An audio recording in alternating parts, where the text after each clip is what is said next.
এই ফেলু, একটা উত্তর দে তো। হ্যাঁ ম্যাম বলুন। একটা ঝুড়িতে 10টা আম ছিল, 3টে আম পচে গেলে কটা আম থাকে? ম্যাম 10টাই আম থাকে।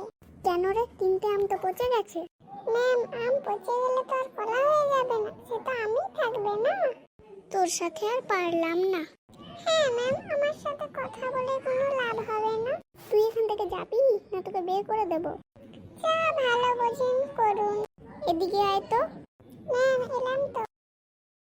ঠিক হয়েছে, পড়েছে। আরো লাগু কর। ম্যাম আমার তো আর লাগেনি, আমি তো অ্যাক্টিং করেছি, তা আবার ঘুমোনো। এই নে, কেমন লাগলো? তোর এত সাহস, তুই আমাকে মারলি? হ্যাঁ মেরেছি। তুই দাঁড়া, হচ্ছে তোর। আমাকে ধরতে পারে না, পারে না। তুই দাঁড়াবি না আমি যাব? বাই বাই ম্যাম, আমি চললাম। দাঁড়া। দূর পালিয়ে গেল ছেলেটা আমার হাত থেকে। কাল একবার আসুক ক্লাসে, ছাড়বো না আমি ওকে।